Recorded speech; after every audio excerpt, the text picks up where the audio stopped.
نمط حياة فورست جامب نمط يستحق الدراسة والتحليل، والطريقة اللي كان عايش بيها حياته والطريقة اللي كان بيتعامل بيها مع المشاكل اللي بتواجهه طريقة تستحق الإشادة. فورست نموذج من المفروض إننا كلنا نقتدي بيه. أنا عاوزكم تتابعوا بس النسق اللي ماشي بيه أحداث القصة، وأنا هشرح لكم كل حاجة في الآخر، فخليكم معايا. أنا كريم الخولي وده فلاش باك. يا روايح الزمن الجميل هفهفي وخدينا للماضي وسحره الخفي.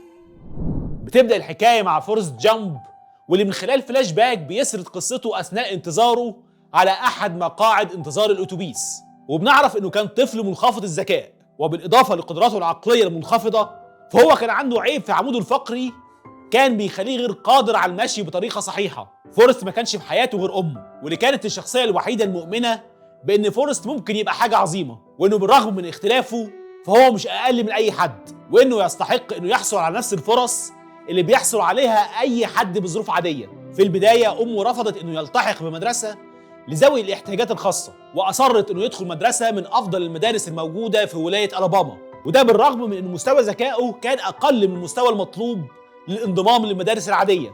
ومع بداية رحلة فورست في الحياة كان منبوذ من المجتمع، والأطفال في المدرسة كانوا رافضين إنهم يتعاملوا معاه إلا طفلة واحدة بس، وهي جيني.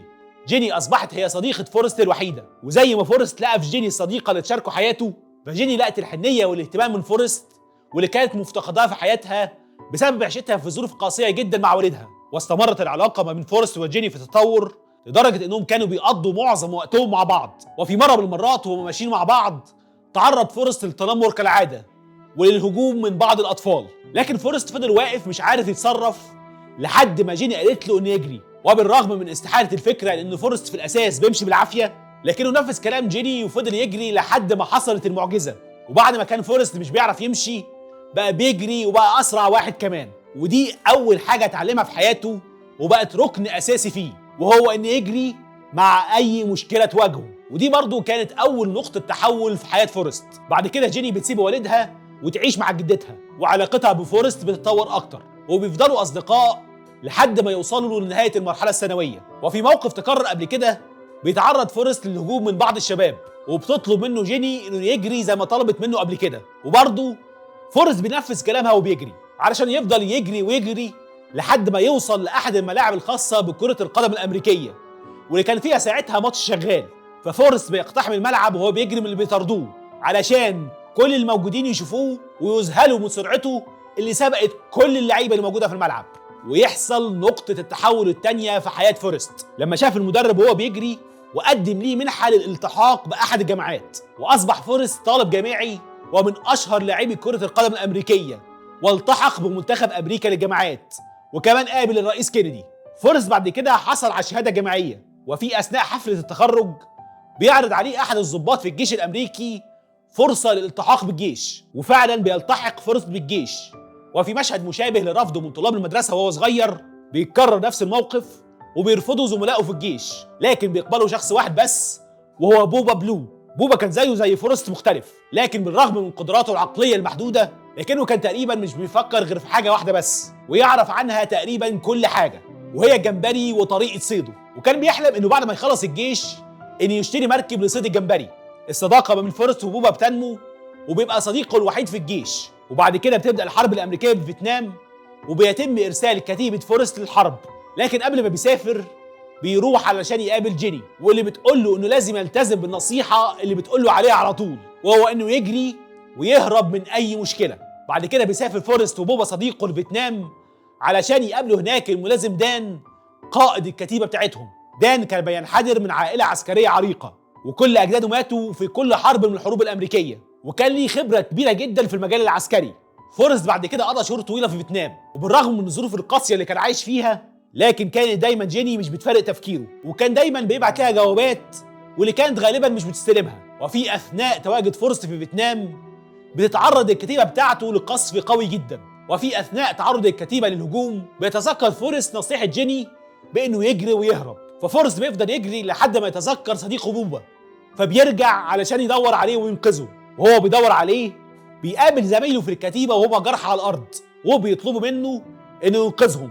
فبيفضل يشيل كل واحد فيهم لحد ما يوصل بيهم لبر الامان. ومن ضمن الناس اللي انقذهم كان الملازم دان، واللي كان رافض ان فورست ينقذه، لكنه بينقذه رغم رفضه. وبيفضل الموقف ده بيتكرر لحد ما بيعثر على بوبا، لكن للاسف بوبا بيموت. وفي فتره علاج فورست من الاصابه في المستشفى بيكتشف ان اللي موجود في السرير اللي جنبه هو الملازم دان، وبيكتشف برضه ان تم بتر اقدام دان.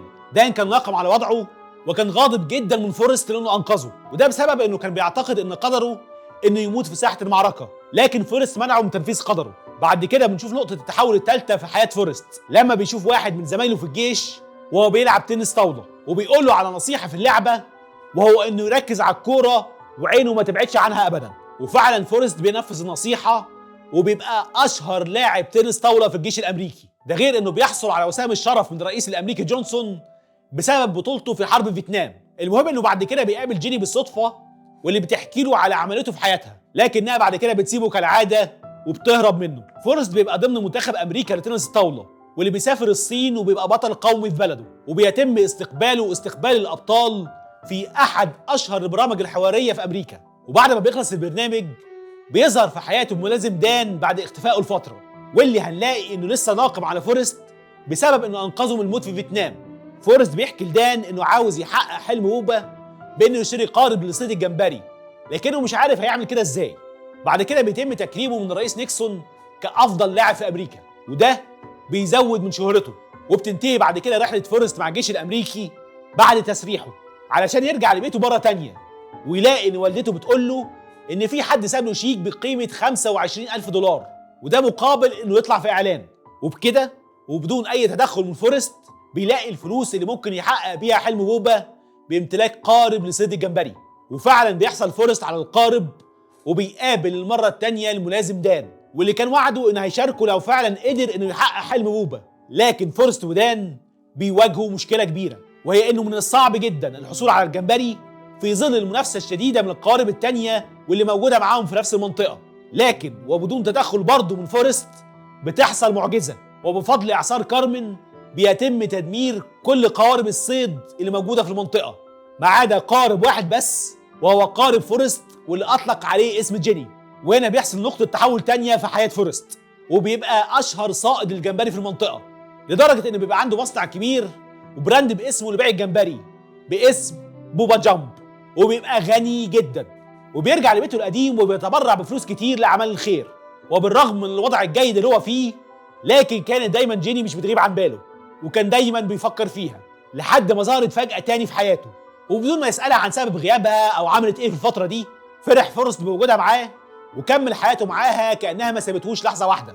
وفي لحظة من اللحظات اعترف فورست لجيني بحبه ليها وطلب منها الجواز، لكن جيني رفضت عرضه زي كل مرة، لكنها برضه رجعت واعترفت ليه بحبها، وبعد كده هربت من حياته كالعادة. فورست حس بمشكلة كبيرة جدا بعد اختفاء جيني، وكالعادة قرر انه يهرب من المشكلة دي بالحل اللي بيروح ليه دايما، وهو الجري.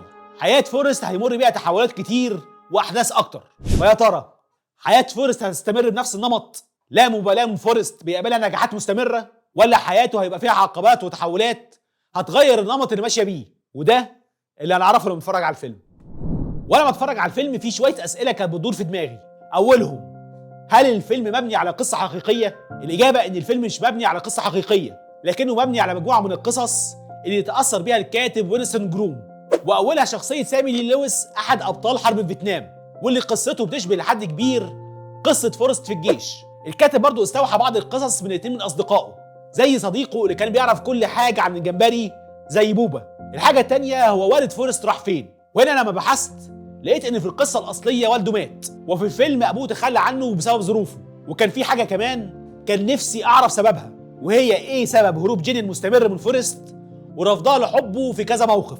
في الاول افتكرت انها مش بتحبه بسبب ظروفه، لكن مع البحث والتفكير لقيت ان جيني مش بتحب نفسها في الاساس، وده بسبب اللي حصل معاها في طفولتها، وانها كانت في رحله دائمه للبحث عن نفسها، وانها كانت بتشعر انها لا تستحق حب فورست من الاساس ليها. وهروبها ده بسبب انها كانت بتحميه من نفسها، وده بان في كذا موقف. وانا بتفرج برضو لاحظت حاجتين شدوا انتباهي.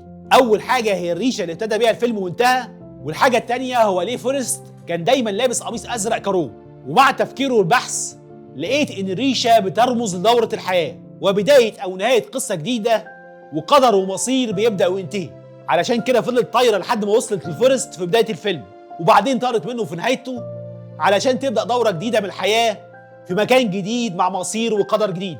طب ليه فورست كان بيلبس دايما قميص أزرق كارو في مشاهد كتير؟ لو لاحظنا هنلاقي إن فورست كان دايما بيبقى لابس القميص الأزرق في بداية كل مرحلة في حياته أو مع كل حدث مهم، للدلالة إن في تغيير كبير هيحصل لفورست. نيجي بقى للنقطة الأهم، وهو إيه الفكرة اللي بيدور حواليها الفيلم، وإيه هي الطريقة أو النمط اللي كانت ماشية بيه حياة فورست. فورست كان ملتزم بقواعد مهمة جدا، وهي إنه ما كانش ليه أهداف ولا أحلام، ولا كان بيتعلق بأي شيء، ولا كان بيسعى لتحقيق أي حاجة، وكان عايش زي الريشة اللي شفناها في الفيلم، سايب الدنيا توديه في الحتة اللي هي عايزاها. والمفاجأة إن كل ما كان تجاهله للدنيا وإغراءاتها بيزيد، كانت الدنيا بتزود من مكافئتها لفورست وبتزود من إغراءاتها. فكان فورست بيواجه ده بإنه يزود من تجاهله ليها، فكانت الدنيا بتكافئه أكتر، لدرجة إنه أصبح مؤثر في حياة ناس كتير زي جيني ودان وعيلة بوبا صديقه، وكان ليه تأثير في أحداث كتير زي تأثيره في موسيقى البوب عن طريق تعليمه للملك ألفيس بريسلي رقصته المعروفة. I started moving.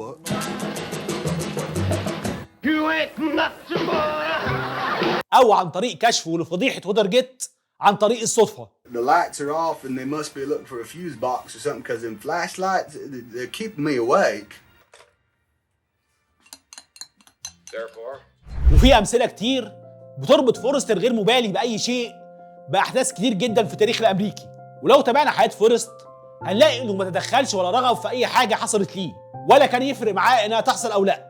هو ما سعاش إنه يدخل المدرسة أو الكلية، أو إنه يبقى بطل قومي في الجيش، أو أشهر لاعب تنس طاولة في أمريكا، أو أكبر شخص في صناعة الجمبري، أو إنه يبقى بعد كده مليونير. كل الحاجات دي فورست ما سعاش إليها ولا كان ليه رغبة فيها من الأساس، لكنها بالرغم ده جت لحد عنده، وده على عكس ناس تانية كان ليها أحلام بتسعى لها وفشلت، زي بوبا اللي كان نفسه يرجع لبيته علشان يبقى عنده مركب لصيد الجمبري لكنه مات في فيتنام، والملازم دان اللي كان حريص جدا إنه يحافظ على رجليه ففقد رجليه في الحرب، واللي كان شايف إن مصيره إنه يموت في الحرب زي أجداده لكنه برضه فشل في تحقيق حلمه. جيني نفسها فضلت طول الفيلم هايمة على وجهها بتدور على نفسها، لكنها في الآخر ما وصلتش لأي حاجة. كل دول فشلوا لأنهم تعلقوا بالدنيا وكان ليهم أحلام وأهداف على عكس فورست. وده بيضعنا قدام قضية جدلية قديمة، وهي هل الإنسان مسير أم مخير؟ الفيلم بقى بيعالج القضية دي بس بشكل مختلف، وبيحط قدامنا سؤال، وهو هل من الأفضل للإنسان إنه يكون مسير أم مخير؟ والفيلم بيجاوب على السؤال ده من خلال رحلة فورست، وإنه من الأفضل للإنسان إنه يسيب نفسه لوقائع القدر بدون أي مقاومة أو رغبة في التمسك بالدنيا، وما يحاربش علشان أي حاجة لأنه دايما هيخسر.